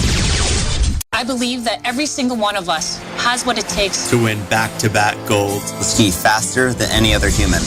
I believe it's possible to overcome fear. I believe it's possible to destroy stereotypes. To start over, to be the toughest, the strongest, the bravest in the world. And when we work together, we can make it all possible. That's why Citi has donated $500,000 to its Every Step of the Way program, an initiative created to help future athletes reach their full potential through sport programs that inspire us. Like figure skating in Harlem. Like youth enrichment services. Like Team for Tomorrow. The Team USA Stay on the Slopes initiative. Now spread the word and help decide how much of that money goes toward offering personal support and financial assistance to Olympians in need. Promoting the growth of hockey in the U.S. Expanding the sport of luge into new regions. Support for wounded service members. Join Team Citi and let's turn a world of potential into reality. Go to citi.com/everystep and help decide where the money goes. And we're back on Right Side Patriots. Craig Andreessen with you from the National Patriot, Diane Sori from the Patriot Factor, and just one of the most fascinating panels I have ever heard on any radio show. We have Colonel Jim Harding with us. We have Tim Harrington with us. We have also Wild Bill for America. And we were going to have Captain Larry Bailey on today, but unfortunately, Captain Bailey found out that a member of his SEAL team, somebody he's been very close to, and if you know anything about Navy SEALs or the Marines, when you're part of a unit like that, you are absolute brothers through and through. And we just learned that somebody in that team, somebody that Captain Bailey has known for years and years and years, is in a very bad medical situation right now and quite possibly won't be with us much longer. So he has rushed off to be with his brother in arms at a very tough time for both of their families. And we will do whatever we can to get Captain Bailey on the show with us at a future date. But, gentlemen, we are talking about Benghazi and Extortion 17 today. Benghazi, of course, being one of the issues that got Diane and I and CPR Radio in Dutch with the Obama administration because of the truths that we uncovered in connecting the dots in a series of different articles that we have done. And it's stunning to me, gentlemen, just how close we have come to what is the actual truth in all of this. Now, we talked earlier about what it's going to take to get to the truth on Benghazi. And let me ask Tim Harrington, what's it going to take to get to the truth on Extortion 17? Well, I can talk about both of them. You're not going to get to it, and I'll just say it plainly. Benghazi, I was part of the initial white paper within 8 days or so with the colonel, with what we knew and what we were given with over a year of correspondence going back and forth from Tripoli, Benghazi, and Washington, D.C. We put a white paper together, and about 8 days after Benghazi, there's a radio show out there that's archived that you can hear me talking about the weapons that were missing. We talked about the monies that were being transferred. We talked about U.S. aid being used. We talked about why probably Mr.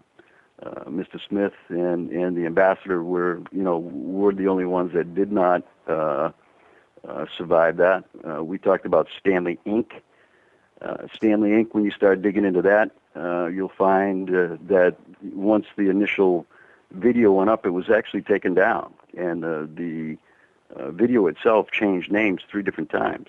And when you look at the entities that got it back up on the internet, and you look at the avatars that were used by the companies, it brings you back to Stanley Inc. And Stanley Inc. are the ones that ended up having millions of hits, to promote this foolishness of a YouTube video. Of a YouTube video. Well, Stanley Inc. had contracts with the State Department, and Stanley Inc. was also run by, if you remember, a guy named Brennan, who went to work for the Obama administration and still does. John Brennan. Yes, sir. So if you start there, rather than where Gowdy and everybody's starting now, they're trying to play a blame game going into the 2014 election, and try and hurt Hillary somehow, when they should be asking the right questions that they all know about, which revolves around the monetary monies and weaponry that was transferred through these organizations, why it was done, and the amount of, you had 400 tons of weapons leave on a Libyan ship within 6 miles of the Syrian border, 6 days after Petraeus had been there. And those further, when you check into what went on into Syria and you get into the gassing supposedly that Assad, didn't do, there were retired American service people over there at the time that helped and was working with SFA, which is part of the Brotherhood, and Al-Qaeda factions, and all that stuff has been transferred to them through Saudi Arabia, Turkey, and all that good stuff.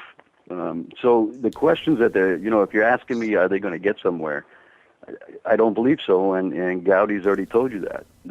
What needs to happen is everybody needs to demand that a special investigator and the special investigator clause that they let lapse during the Clinton administration be put back in place, so that you have a special investigator and you have a special grand jury, and this information is brought to that grand jury with the special investigator, and people are held accountable. Gowdy has said, we're going to do what we can to bring this forward, and I do hope the Democrats, that are involved in talking boycott it. But even he said, well, all we can do is bring this forward and let the people decide. Because right now, without a special investigator, the only person you can give it to for any criminal retort is Eric Holder. And do you think Eric Holder is going to hold anybody responsible? Well, I think we all know the answer to that question. Exactly. Can it be? So are you going to get answers?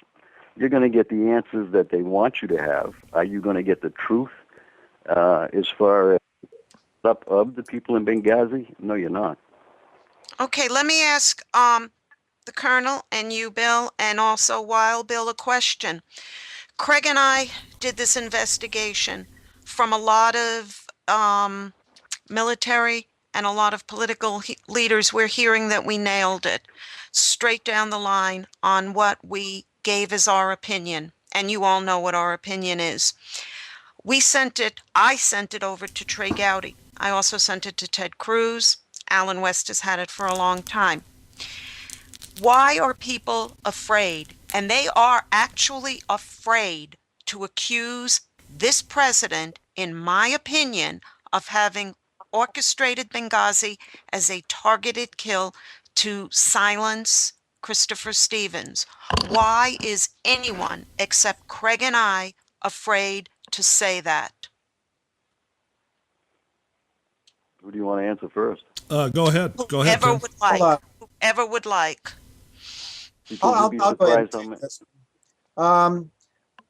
Diane, I think people are reluctant to speak out because at this point, that is speculation. We do not yet have any hard evidence. And people are waiting to hang back and see. And I'm hopeful that these hearings with Trey Gowdy will bring out enough stunning evidence to the American people that they will finally start asking the right questions.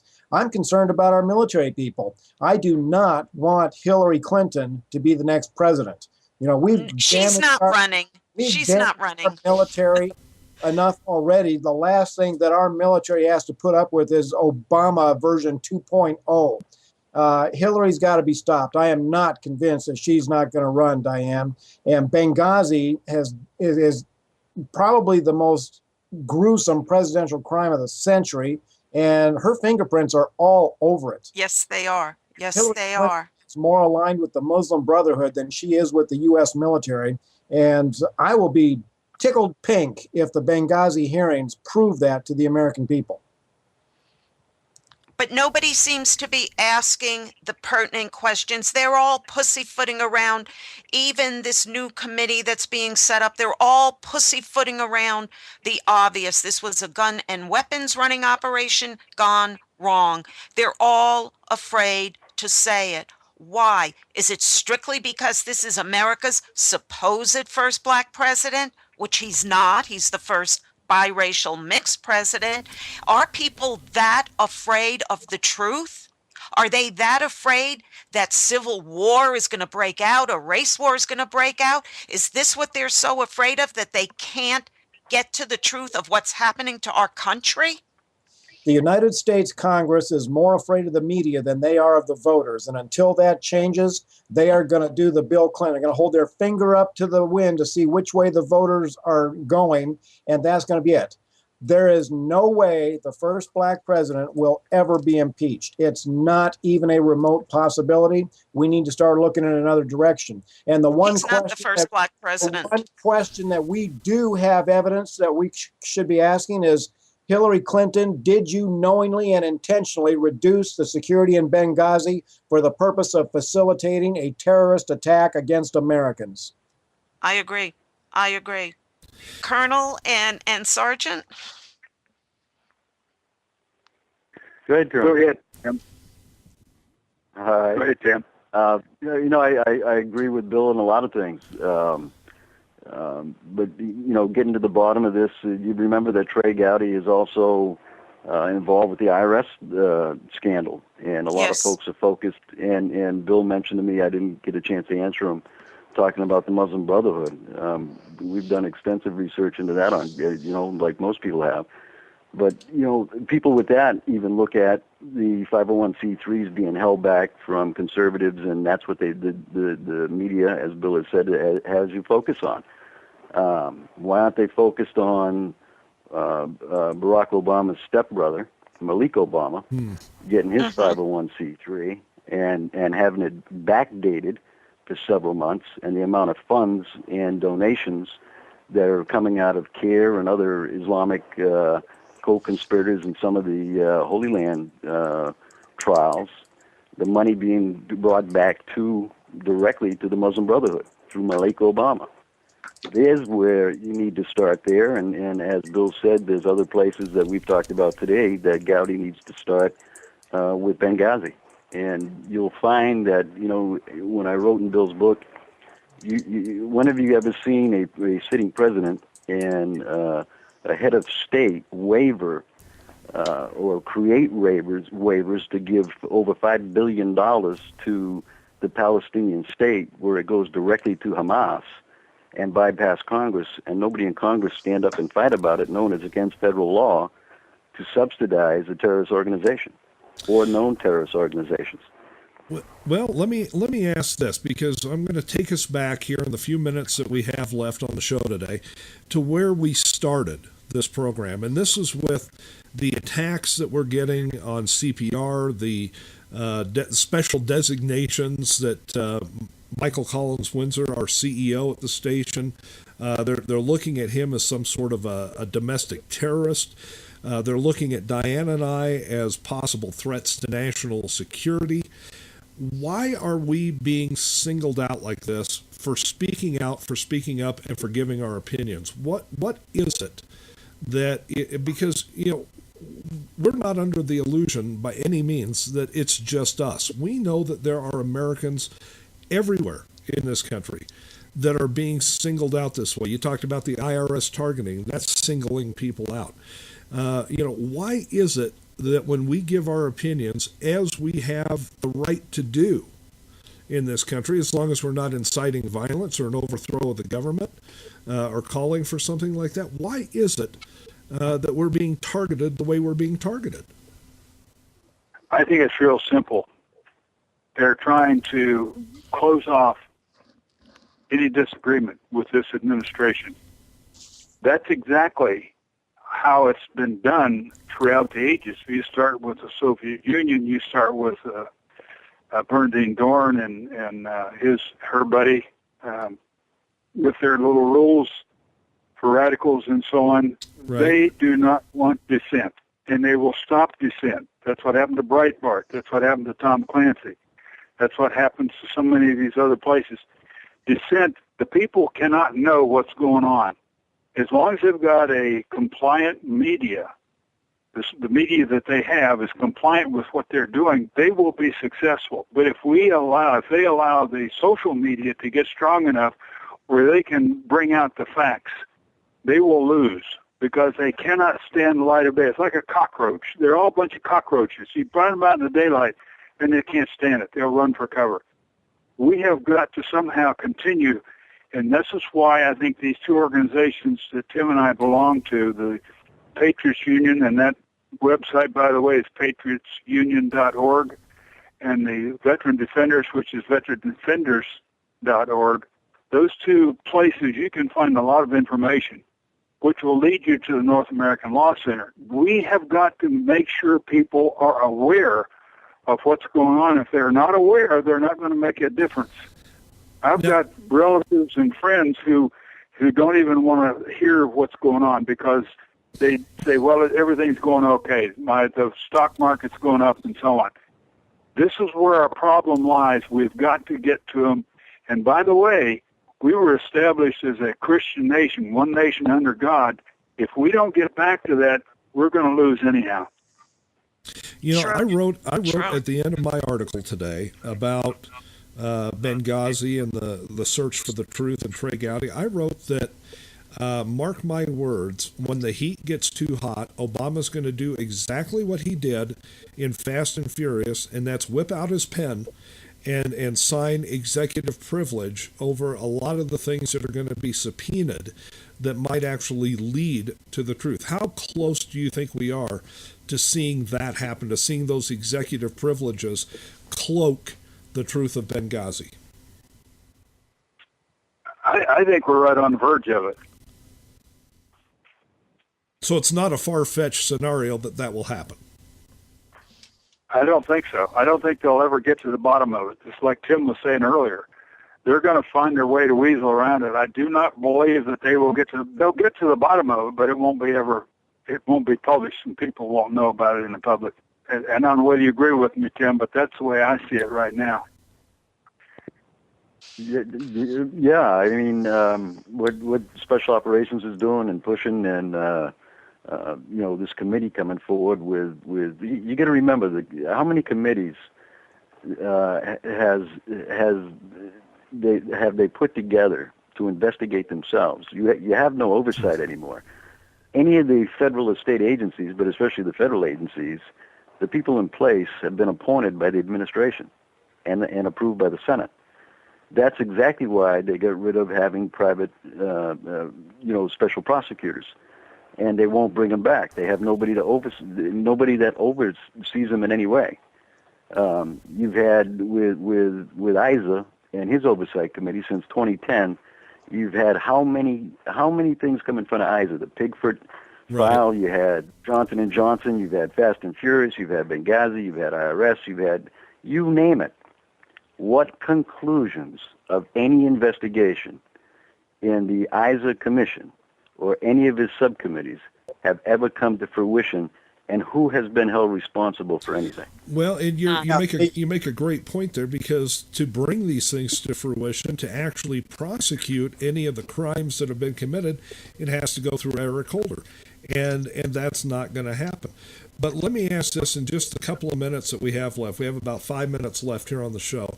What can our listeners do to bring things to a better conclusion? I mean, what can we as the American people do to push this to a point where something can be done?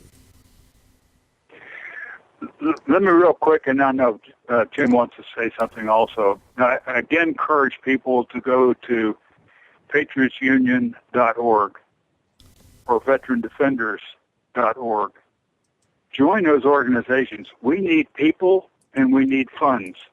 Remember, the North American Law Center is fighting against the federal government, and they have unlimited funds. If they don't have enough, they'll just write more. They'll just print more money. So we've got to have the capability to bring these things to the right places, and we can't do it without people helping us and without funds to do so. So that would be the first step. The other thing I think is something Billy Graham said: to get our nation back on their feet, we must first get down on our knees. And I cannot stress that enough. The fact that we have got to somehow bring our families back into it, that nuclear family where we believe that we are one nation under God and that we can do something about it. And we can do it if we'll work together. I have one last question. There's been rummagings from the militias, just from people in general. Do you think that the situation in this country, just an opinion, will come to civil disobedience?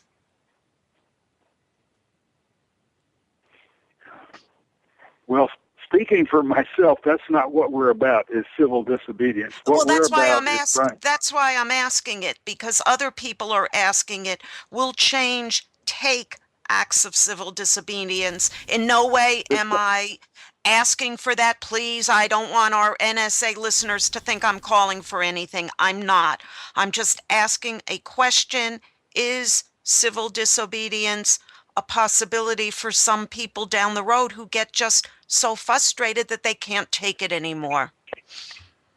This is a problem we're going to face, and that's why the Occupy Wall Street was such a stroke of genius by the administration, because what it did is it set the stage for other groups of people to get out there and essentially try to foment dissent among the people. The Bundy Ranch was another example of that. They were trying to tempt people to do something so that they could swoop in and create another Ruby Ridge or something like that. That's what they want. They want to cause us to get to the point where we're going to do something like that, and then they can declare martial law and wipe us out. I think they would have a tough time wiping us out because, as we all know, there are probably about 10 times as many hunters in the United States of America that know how to use their weapons than there are military people throughout the world. And if we got them all united together, there's no country in the world, in fact, no group of countries that could ever dominate the United States of America, much less within our own government. That's why the First Amendment and the Second Amendment are so vital to our country. We've got to be able to speak, and we've got to be able to defend ourselves against our own government. Yes, and I personally don't believe our military would ever fire on American citizens.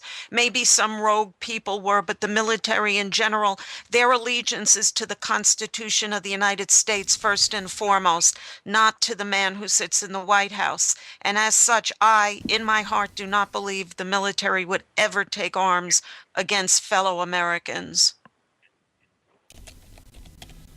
Well, I'll tell you what, it's been a fascinating show. It's been an eye-opening show. And we want to thank all of our listeners for tuning in today, especially the federal government, because we know they've been listening. The NSA, the FBI, the EIEIO, and the whoever they might be. It's great to have so many people listening to such an important show like this, to get the truth out about what's been happening to Right Side Patriots, to CPR Radio, Michael Collins-Windsor. We want to thank him for joining us on the show earlier today. And this panel of absolute experts, Wild Bill, we want to thank you for joining in today. This has been great to have you on the air. Special thanks, of course, to Colonel Jim Harding for all of his expertise in the Benghazi matter, to Tim Harrington for all of his expertise both in Benghazi and Extortion 17. Folks, we're not going to let any of this go, and we're not going to shut up no matter what the federal government wants to do, no matter how they want to intimidate us into dropping our investigative pieces. Diana and I are not going to go away. Right Side Patriots is going to be back on the air again on Saturday from 11 to 1 Eastern. And, Diane, you're going to keep writing in the Patriot Factor, no doubt. Absolutely. Absolutely. And I I'm going don't to keep run writing. scared. No. That's just it. And this is what we have to do as the people, the American people. We have to take a stand. We have to stand up, speak out, and not shut up. Exactly. And that's what this show today has been all about. Gentlemen, Colonel Harding, Tim Harrington, Wild Bill, thank you so much for being a part of the show today. And with that, we are going to turn things over to Living Right. And Diane, say goodbye. Bye, guys. Thank you. Thank you. Bye-bye. Nice meeting everybody. Thanks. Thank you, nice folks. meeting you too, and thank you so much. Thank you. God bless America. Yes, and hopefully you'll want to come back on our show again. Indeed. Thank you, sir. Gentlemen, we are out. Thank you so much for being a part of the show today, guys. I can't tell you how much Diane and I appreciate it and how honored we were to have you guys, all of you, on the show today. It was fantastic.